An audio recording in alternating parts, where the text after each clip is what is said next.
أعوذ بالله من الشيطان الرجيم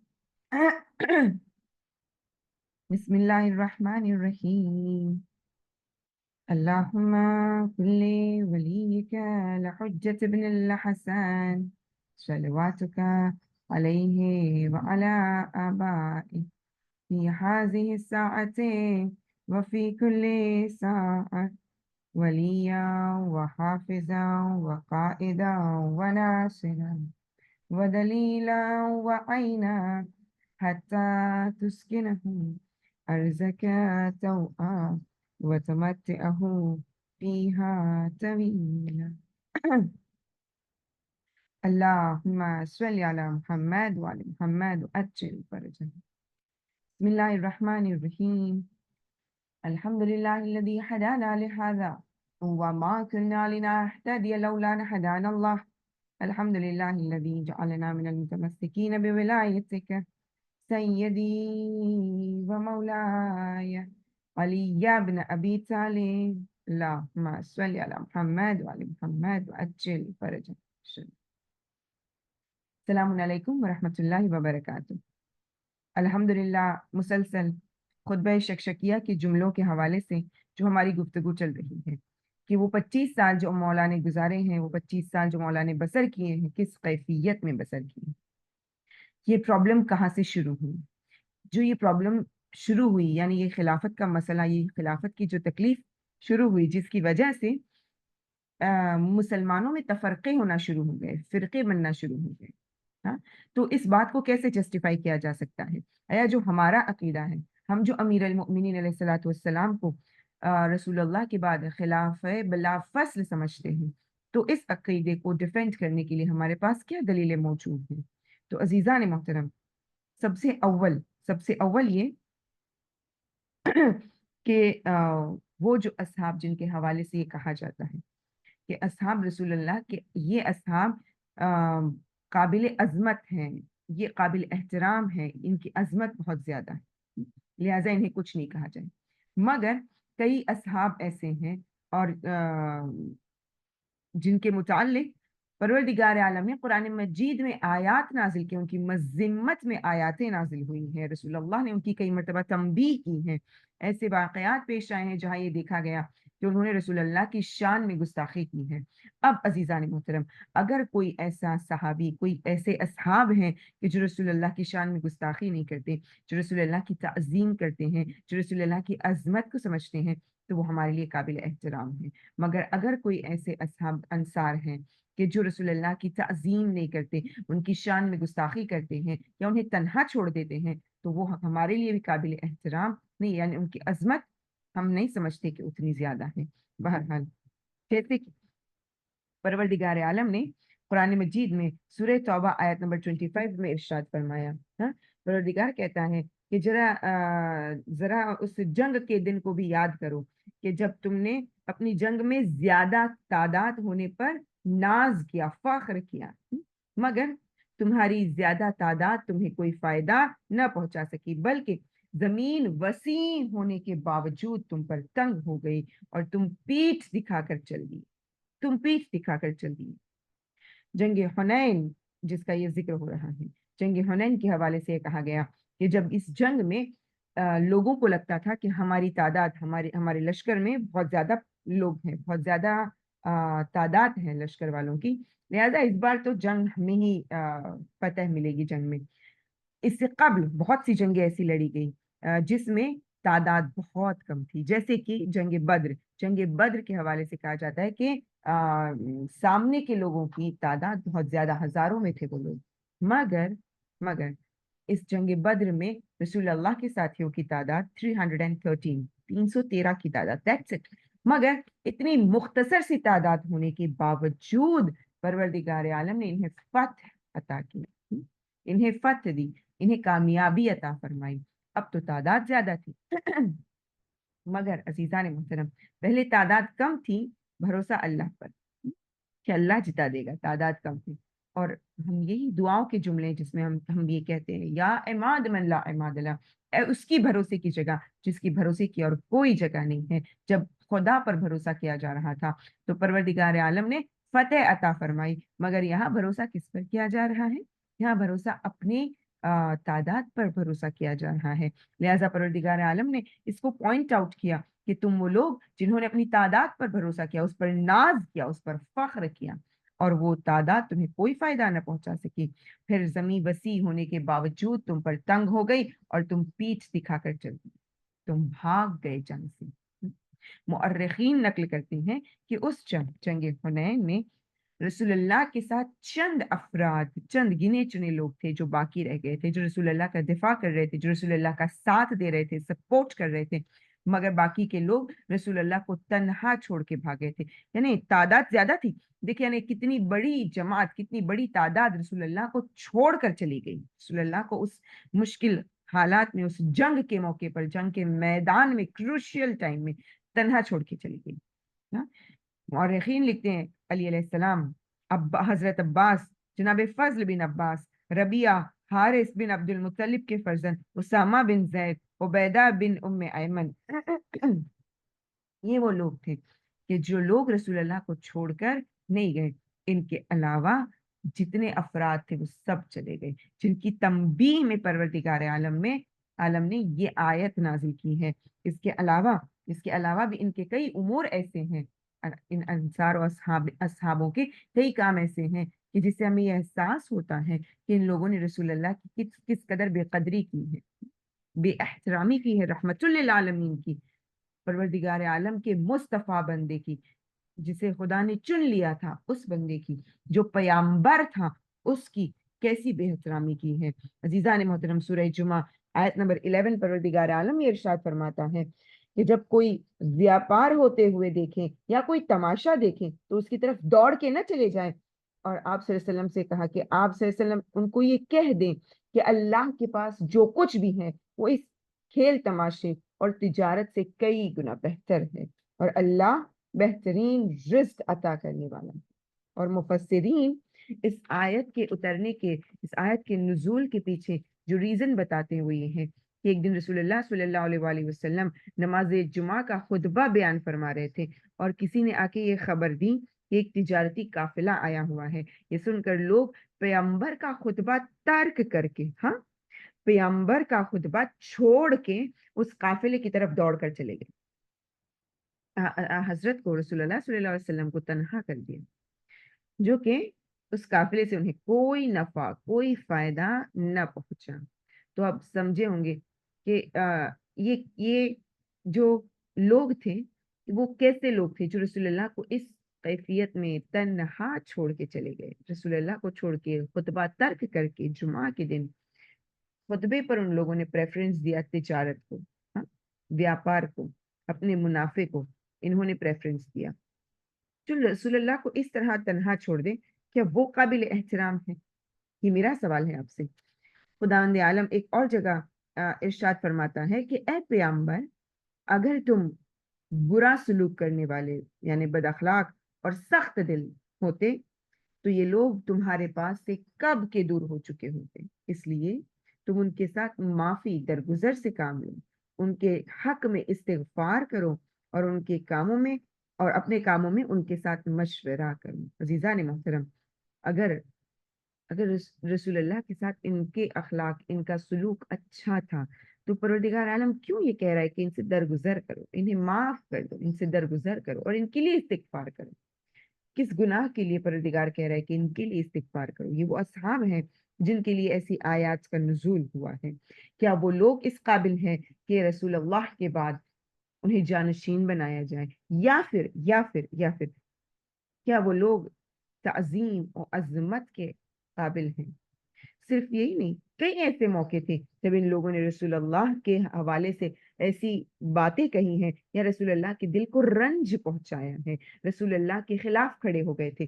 جیسے کہ جنگ ہوازن کے لیے ملتا ہے کہ اس جنگ میں جو مال غنیمت ملا تھا، ٹھیک یہ فتح مکہ کے بعد، فتح مکہ کے بعد کی جنگ ہے. یہ اس جنگ کے حوالے سے ملتا ہے کہ جب اس جنگ کا مال غنیمت ملا ہے اور اس مال غنیمت کو جب بانٹا جا رہا تھا تو رسول اللہ صلی اللہ علیہ وآلہ وسلم نے مؤلفۃ القلوب کے حصے میں تھوڑا زیادہ دیا.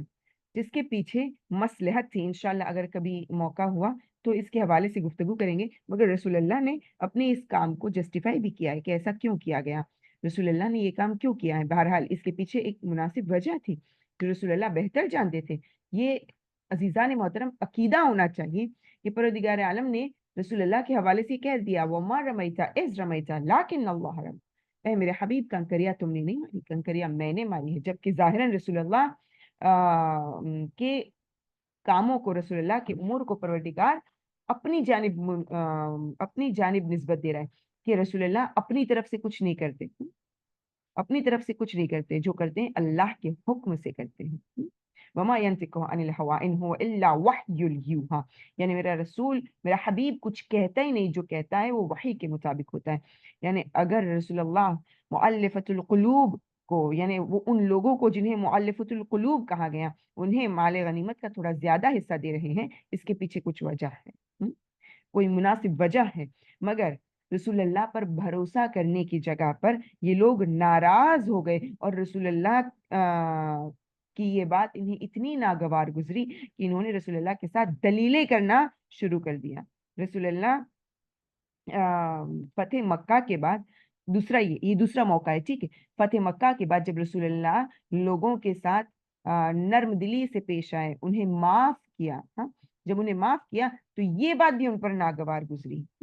خانہ کعبہ کے پاس جب پہنچے ہیں, لوگوں کو بہت زیادہ معاف کیا ہے, تو لوگوں نے اس بات کا اپوز کیا, اس بات پر رسول اللہ کے سامنے بحث کرنے کے لیے کھڑے.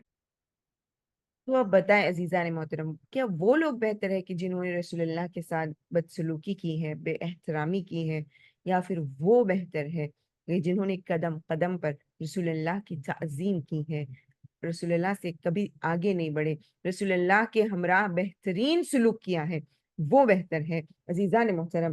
مگر لوگوں نے انہیں چھوڑ کر دوسرے اصحابوں کو اپنا لیڈر تسلیم کر لیا. صرف یہی نہیں بلکہ روایتوں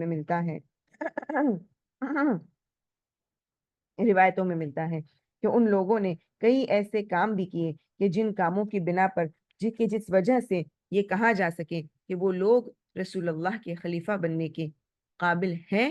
یا جب سے علی علیہ الصلوۃ والسلام کا حق غصب ہوا ہے, اس وقت سے شہزادی کونین کا حق غصب ہوا ہے, باغ فدق غصب ہوا ہے. انشاءاللہ اس کے حوالے سے بھی مختصر سی گفتگو ہوگی. مگر بات یہ ہے کہ بہت سارے ظلم اس وقت ہوئے ہیں. شہزادی دو عالم کے گھر کے دروازے کو جلایا جانا, بی بی کے شکم میں جناب محسن کو شہید کر دینا, اور ایسے بہت سارے فساد ہیں, ایسے بہت سارے جھگڑے ہیں جو امت محمدی میں ہوئے ہیں رسول اللہ کے بعد, اور اس کی وجہ سقیفہ ہے. اور ان لوگوں نے وہ لوگ کہ جنہوں نے اہل البیت یا ان کے چاہنے والوں کے اوپر ظلم ڈھایا ہے, ان پر کوئی شرعی حد بھی جاری نہیں کی ہے. اس کا ایک صاف اور باقاعدہ اس کے حوالے سے روایت جو ملتی ہے کہ خالد بن ولید کی جس کا ذکر ہوا تھا کہ جس نے مالک بن نویرہ کو قتل کر دیا, نہ صرف قتل کیا مگر اس کی وائف, اس کی بیوہ کے ساتھ جو زنا بھی کیا. تو رسول اللہ صلی اللہ علیہ وسلم کے لوگوں کے چنے ہوئے خلیفہ نے انہیں کوئی سزا نہیں دی. عزیزان محترم, تصور کریں, اتنا بڑا گناہ مگر سزا نہیں دی جا رہی. کیوں نہیں دی جا رہی ہے؟ کیونکہ یہ ظلم اس پر ہو رہا ہے جو اہل البیت کے چاہنے والے محب اہل البیت ہیں, اس لیے انہیں کوئی سزا بھی نہیں دی گئی. اور وہ لوگ کہ جو رسول اللہ کے قریبی تھے, وہ اہل البیت کہ جن کی عظمت بارہا رسول اللہ نے اپنی زندگی میں بار بار بتائی ہے, لوگوں کے سامنے بار بار یہ ظاہر کیا ہے کہ اہل البیت کون ہے, ان کی منزلت کیا ہے, ان کا مرتبہ کیا ہے, انہیں ترک کر دیا گیا. جیسے کہ یہ روایتوں میں ملتا ہے کہ رسول اللہ کے کچھ اصحاب, کچھ چاہنے والے, کچھ لوگ ایک جگہ پر جمع تھے, ٹھیک ہے. وہاں پر رسول اللہ کو ایک فرش, ایک چٹائی گفٹ میں ملی. رسول اللہ نے اس فرش کو, اس چٹائی کو بچھایا اور لوگوں سے کہا کہ اے لوگوں اس پر بیٹھو. 10 لوگ, روایت میں ملتا ہے 10 لوگ اس پر بیٹھے, اور جب وہ لوگ بیٹھ گئے تو علی علیہ الصلوۃ والسلام کو بلایا، علی علیہ السلام کے ساتھ کچھ گفتگو کی، اور گفتگو کرنے کے بعد علی علیہ السلام کو بھی یہ کہا گیا کہ اس فرش پر بیٹھ جاؤ۔ بہرحال جو گفتگو ہوئی، علی علیہ السلام اس فرش پر بیٹھے، اور علی علیہ الصلوۃ والسلام نے اس وقت ہوا کو حکم دیا، اور جیسے ہی حکم ملا، ہوا اس فرش یعنی اس قالین، اس چٹائی کو لے کر اپنے دوش پر سوار کر کے ہوا اس قالین کو لے کر اڑ رہی تھی، یعنی ہوا پر وہ قالین اڑ رہا تھا جیسے کہ پرندہ ہوا میں پرواز کرتا ہے۔ روایت میں ملتا ہے کہ علی علیہ الصلوۃ والسلام نے کہا، اے ہوا، ہمیں اس مقام پر اتار دیں۔ جیسے ہی یہ حکم ہوا، ہوا نے اس مقام پر لوگوں کو اتارا۔ اب دیکھیں عزیزان محترم، پروردگار عالم نے ہوا کو مسخر کیا تھا جناب سلیمان کے لیے۔ علی علیہ الصلوۃ والسلام فخر سلیمان ہے۔ بارہا لوگوں کو بتایا جا رہا ہے کہ علی علیہ الصلوۃ والسلام کی عظمت کتنی زیادہ ہے، علی علیہ السلام باقی لوگوں سے کس طرح الگ ہے، جدا ہے، ان کی فضیلتیں، ان کی ایکلٹس کتنی زیادہ ہیں۔ جب اس جگہ پر اتارا گیا، تب لوگوں کو پوچھا علیہ الصلوۃ والسلام نے، کیا تم جانتے ہو کہ اس وقت ہم جس جگہ پر ہیں وہ کون سی جگہ ہے؟ جواب ملا، نہیں، ہم نہیں جانتے۔ علیہ السلام نے فرمایا، یہ اصحاب کہف اور رقیم کی جگہ ہے، اور آگے فرمایا کہ اے لوگوں، یہ تمہارے دینی بھائی ہیں، ان پر سلام کرو۔ انس کہتے ہیں، میں کھڑا ہوا اور میں نے سلام کیا، مگر کوئی جواب سلام نہیں ملا۔ پھر علیہ الصلوۃ والسلام کھڑے ہوئے اور انہوں نے کہا، السلام علیکم یا معاشر الصدیقین والشہداء۔ ان لوگوں نے جواب دیا، وعلیکم السلام، وعلیکم السلام ورحمۃ اللہ وبرکاتہ۔ انس نے کہا کہ اس کی وجہ کیا ہے کہ ان لوگوں نے ہمارے سلام کا جواب نہیں دیا مگر آپ کے سلام کا جواب دیا۔ علی علیہ السلام نے حکم کیا کہ آپ انہی سے سوال کریں، اور جیسے ہی امیر المؤمنین کا حکم ہوا، ان لوگوں نے اصحاب کہف سے یہ سوال کیا، اصحاب کہف سے سوال کیا کہ تم لوگوں نے ہمارے سوال کا جواب نہیں دیا، مگر ہمارے سلام کا جواب نہیں دیا، مگر علیہ السلام کے سلام کا کیوں جواب دیا؟ تو ان لوگوں نے کہا کہ ہم لوگ صدیقین و شہداء ہیں، جو اس دنیا سے جاتے ہیں تو کسی کے ساتھ گفتگو نہیں کرتے ماں سوائے انبیاء اور اوصیاء کے۔ اور علیہ السلام نے پھر علیہ السلام نے فرمایا ہوا کو کہ اے ہوا، پھر ہمیں لے چل، اور ہوا کے دوش پر وہ قالین پھر سوار ہوا اور اس حد تک اڑا کہ بالآخر مسجد تک پہنچ گیا۔ رسول اللہ نے نماز کی ابتدا کی اور لوگ وہاں پر پہنچ گئے۔ امیر المؤمنین نے کہا کہ آؤ اب ہم رسول اللہ کی قیادت میں نماز کو انجام دیں۔ وہ لوگ وضو کیا، اور وضو کر کے جب نماز کے لیے مصلی پر پہنچے تو رسول اللہ صلی اللہ علیہ وآلہ وسلم سورہ کہف کی تلاوت کر رہے تھے، اور اس آیت تک پہنچے تھے، ام حسبت ان اصحاب القہف والرقیم كانوا من آیاتنا عجبا۔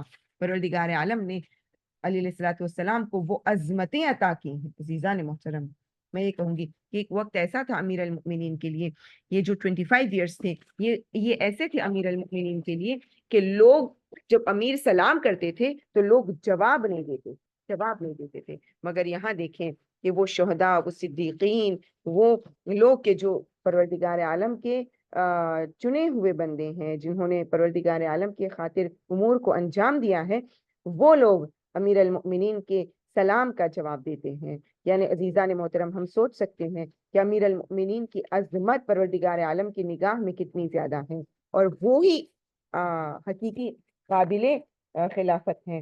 فقط یہی نہیں عزیزان محترم، کئی مرتبہ خلفاء نے اور باقی دیگر لوگوں نے بھی رسول اللہ کی شان میں گستاخی کی ہے۔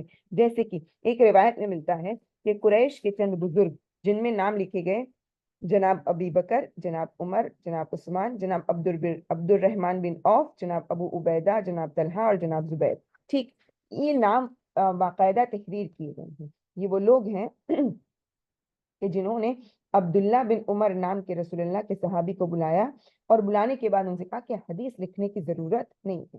حدیث یعنی رسول اللہ جو کچھ کہتے تھے، فرماتے تھے، رسول کے الفاظ کو عبداللہ بن عمر تحریر کر لیتے تھے، لکھ لیتے تھے، ٹھیک ہے، مگر انہوں نے لکھنے کی منائی کر دی۔